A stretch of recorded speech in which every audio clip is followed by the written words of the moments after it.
Hello, everyone, and welcome back to The Hum, a Kansas Hoops podcast via the Field of 68. Today is going to be a really fun episode because, as you can see, we have the one, the only John Fanta joining us to talk the Kansas Jayhawks, their turnaround, the upcoming game against Iowa State, and much more. So, without further ado, let's do this. Episode 57 of The Hum coming right up next.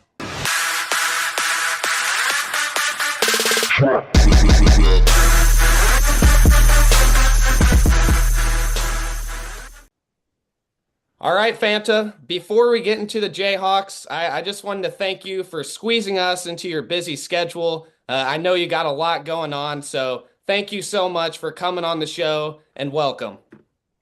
Sam, Jackson, great to be with you both. What a fun time of year here as we've hit January.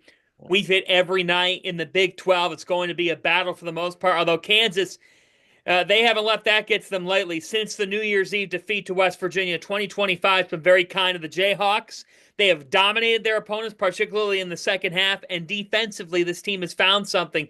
So always fun to be talking college basketball with you guys. It's a really fun time of year, and thanks for having me.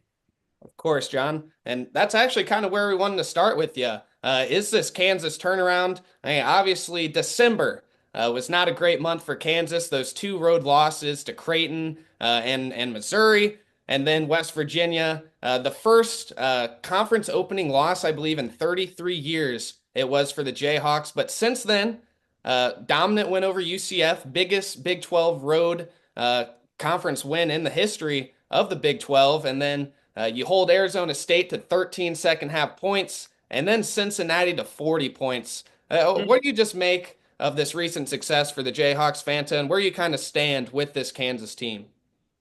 Well, for the last two games, to hold their opponents to a combined 28 second half points is unbelievable defense. And Shaquille Moore has inserted a new energy and a different vibe of intensity on the defensive end of the floor for Kansas. Bill Self makes the move to Moore. Moore's paid it off.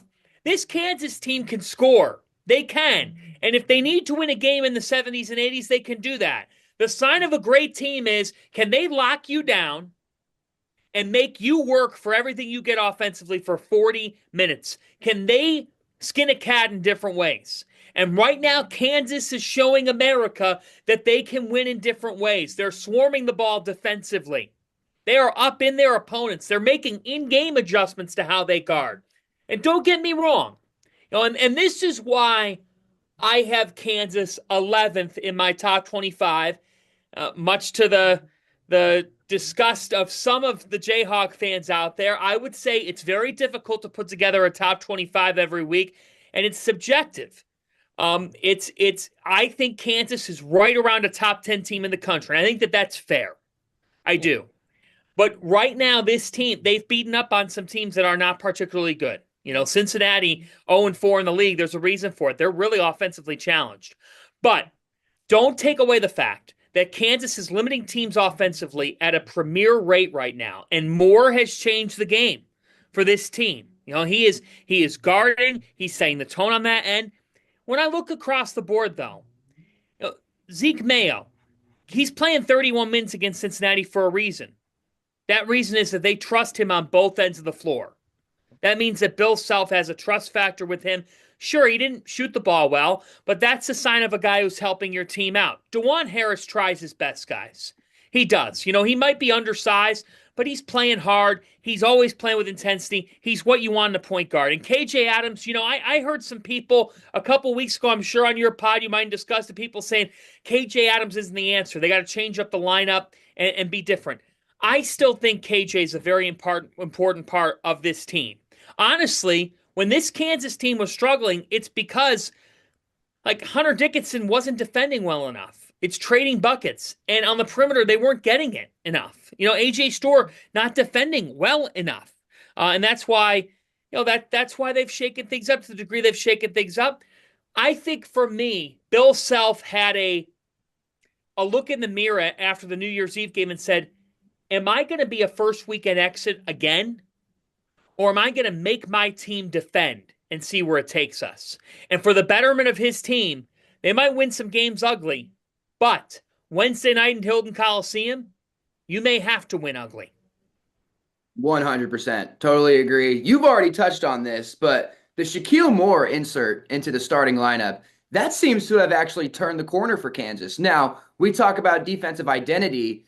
Do you think Kansas honing in on a defensive identity is sustainable for the rest of the season and a deep run in March? Well, it sure is because early on in the season, they didn't defend for anything. Uh, they just didn't. So if you're not going to do that, you're going to lose the second or third game of the tournament. Mm-hmm. And what's the goal for this Kansas team?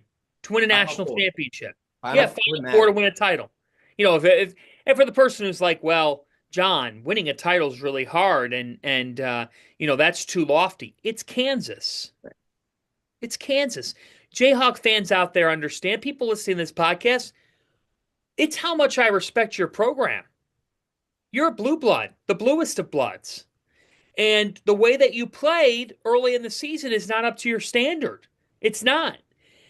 Defensively, it was not good. Shaquille Moore, I mean, think about this.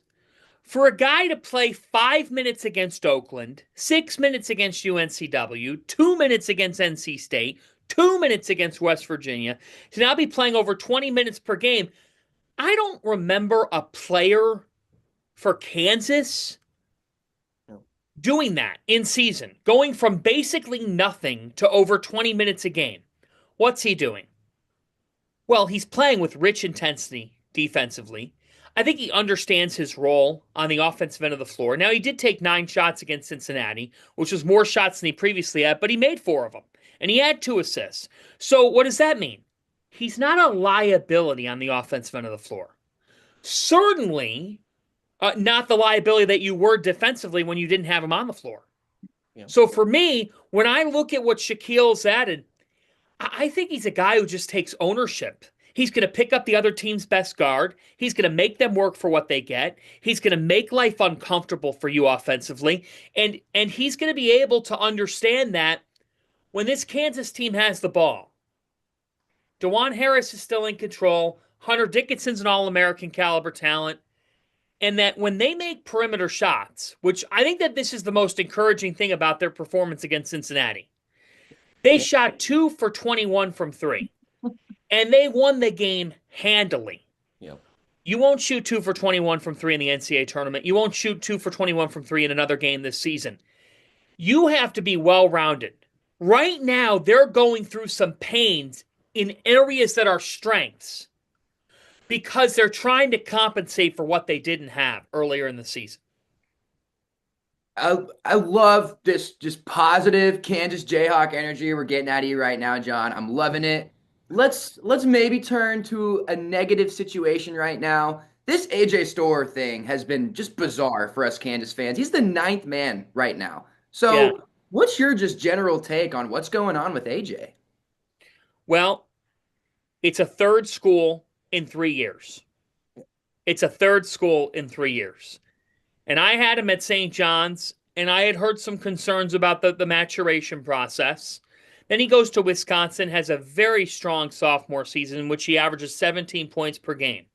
But how was Wisconsin at the end of the day, guys? Were they a winning club? Not really. He's been a part of 2 losing teams. Now you're part of, again, the bluest of blue bloods. Winning is the expectation. There's pressure at Allen Fieldhouse. There's pressure in Lawrence. He's having trouble dealing with that pressure. I think you could see it. He's thinking a lot when he's out there. He's trying to figure out where he fits in. What I would tell him is, stop thinking. Start doing the things that we brought you in here to do. What did they bring him in here to do? Make shots. Score. Score. You're a scorer. Do what you need to do that.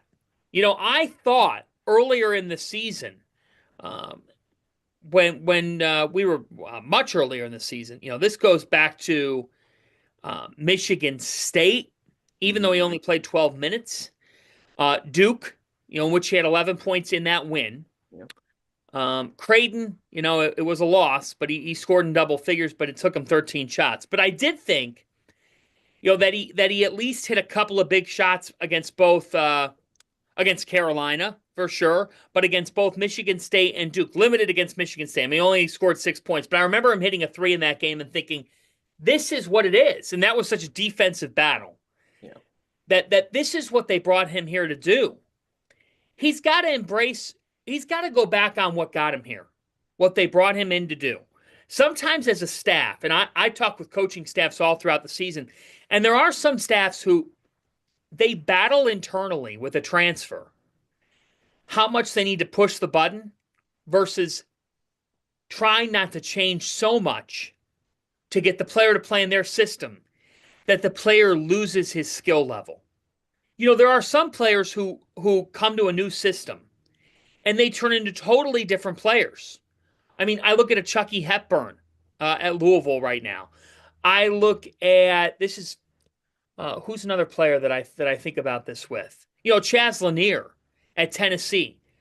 Sometimes guys, you don't know how good they are until they get into a different system. Zuby Ejiofor at St. John's, who's a Kansas transfer. It's been a Zuby killer. Ejiofor is a totally different player now than the player that Kansas recruited him as. And that's the situation for AJ. AJ's got to understand that I know it's a lot. And the three of us can't possibly fully comprehend what it's like being in that locker room every day and learning how to be a Kansas Jayhawk. But AJ, you were brought here to play your game. Maybe that comes with some give and take from the staff, but then you can't be totally unwilling to defend. But he's too talented to be the ninth man on this Kansas team. That, to me, can't continue for Kansas to reach San Antonio. Yeah, I'd agree with you there. It is still a little bit of a positive sign that Kansas has been able to do this with AJ Storr being that ninth man. I wanted to move on to Hunter Dickinson here. We have a KU Discord, Fanta, and I asked some of the KU fans to give us some questions. And one of the questions, they wanted you to kind of rehash your Hunter Dickinson take from After Dark. I think it was a week or so ago that maybe Bill Self kind of regrets taking him just because of, you know, his defensive liabilities that he has out there. Do you feel that's still the case? And could anything change your mind with this team ceiling slash floor with Hunter Dickinson, you know, going out guarding those ball screens? Well, yeah, that would change my mind because if Hunter Dickinson defends, he is, you know, one of the 8 best players in college basketball, 8 or 9. I don't think he's all American first team right now. And I say that because I think Janai Broom, I think Cooper Flagg, I think Cam Jones, and PJ Haggerty, and I'm going to throw in Eric Dixon for the year that he's having. But to me, Hunter is an interesting case because he is so valuable as a big man who is so skilled offensively. Bill Self just a year ago called Hunter Dickinson the most skilled offensive player that he's ever coached. So those were, remember that? Oh yeah. Yeah. High praise. High I praise. remember having opinions about that as well. Think about the players that have come through Kansas, you know, and how good they've been. Those were bold words from Coach Self. Sometimes you say those things to motivate a player, and almost send a message of if only you could translate a little bit of that to the defensive end of the floor. But I think that for me, it's I wouldn't revisionist history is easy. You know, you say, oh, I wouldn't have taken him. Okay, well then he would have ended up at Maryland or Villanova or you know somebody else that's a heavyweight. You have to take him. But there's a lot on Hunter here to go on a run in the tournament because if he doesn't, there's going to be a stigma associated with him, and it may be real of really productive player, you know, great at accounting for numbers. But there was this Kevin Love Timberwolves type thing where, yeah, he packaged numbers together, but how good was he really? And that's where I worry about Hunter. You know, I don't want him to be the Russell Westbrook, you know, type of association of he put up big time numbers, but his teams didn't win. The only way you fight that is by, you know, getting to that Elite Eight and getting deep into the tournament and winning games and figuring it out. But your guys are right. Like, I can't help but look at his career and think, overall, to this point, when it comes to team wins, which is what this gets judged on at the end of the day, it hasn't fully met expectation.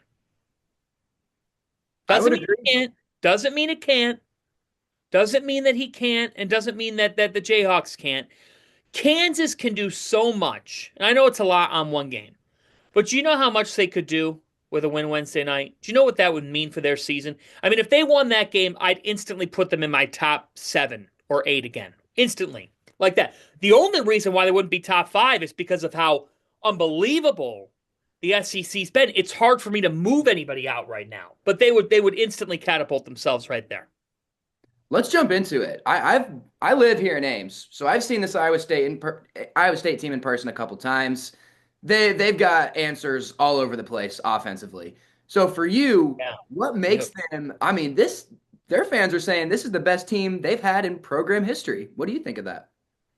Well, it is. I think it is. And when you look at Iowa State and you take a look at their history, there's reason to believe that it is. Now they've had some great teams, but they've never had a team like this on both ends of the floor. I mean, this team can absolutely deliver the first Final Four for Iowa State since 1944, and it's a different era now. That 1944 was back. There weren't you didn't have to win 4 games to make it to the Final Four. Why? Because TJ Otzelberger isn't stubborn. He adapts. He's really clever. He looks at different concepts. I had heard this that he consults a lot with Jeff Van Gundy about basketball and how to play it and how to modernize it. I think TJ looked at how UConn has won the last 2 national championships and said, I got to acquire some offense. Yep. So he went out and he got Joshua Jefferson. He took Curtis Jones and Keyshawn Gilbert and he said, here's how we work on things. Here's how we develop. The development of Curtis Jones has been phenomenal to watch. What that guy's turned into is really special this year. You know, uh, Momcilovic, he hasn't had this otherworldly year, but he's been steady for them. He's been a good player for them. He's talented.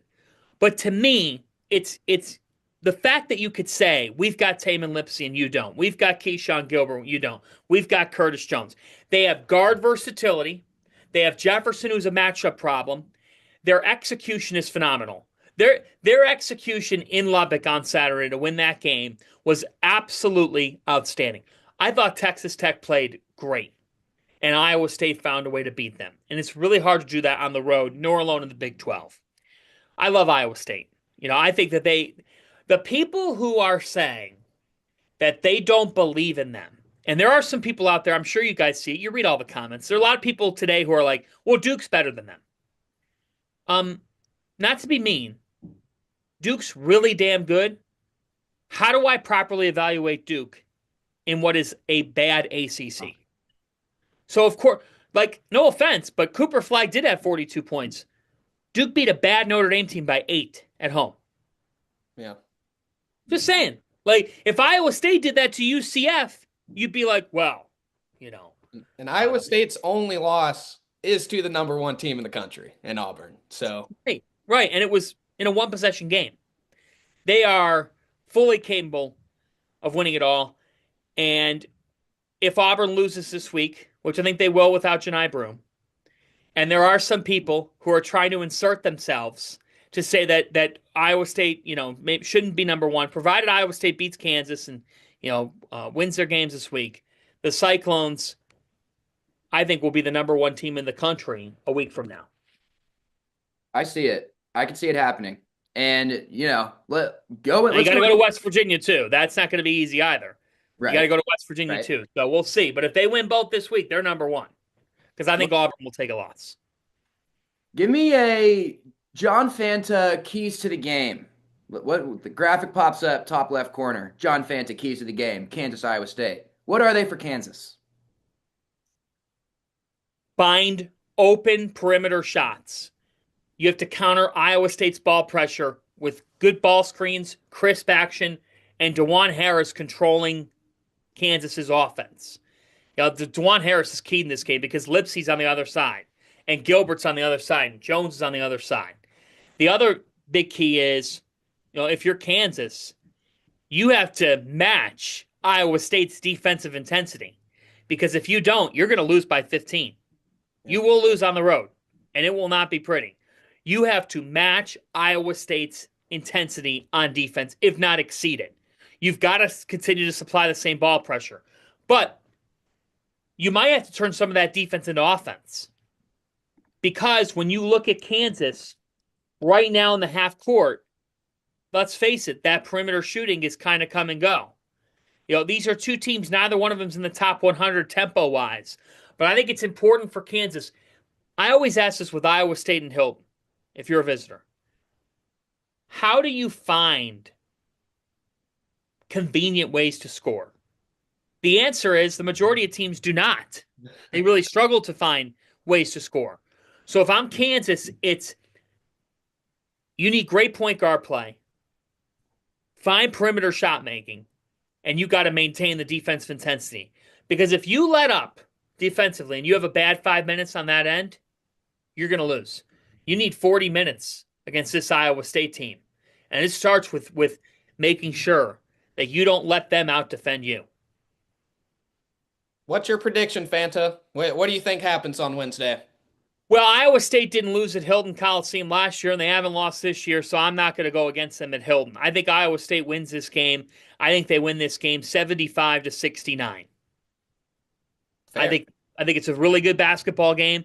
If Kansas wins, I will eat my words, and I will praise the Jayhawks profusely, and I promise that. I mean, that's I'm happy to say when I'm wrong, but I'm going to go with Iowa State at home, and it's because I think Iowa State right now is in national title tier A, Yep. and I think Kansas is like national title tier C. I think B has like three. I think A would be Auburn with Broome, Iowa State, Duke, Alabama. Tier B would be like Florida, Tennessee. Even though I'm getting a lot of heat for putting Tennessee over Florida this week, Saw that. we could talk about that. It's hard. One awful night. Do you then move them all the way down? The AP did, and we know there's that. But it's interchangeable. Florida, Tennessee, Marquette would be in there. I They would think be I'm ready in to tier, put Houston in there, Fanta. and I am getting ready to put Houston in there, and Kentucky might be in there. Tier C, you get into like a Kansas, Michigan State, the way they're playing, A&M, that's where things get a little bit more murky. Kansas is knocking on that door. You bang it down if you win on Wednesday night. All right, Fanta, this is where we want to end with you.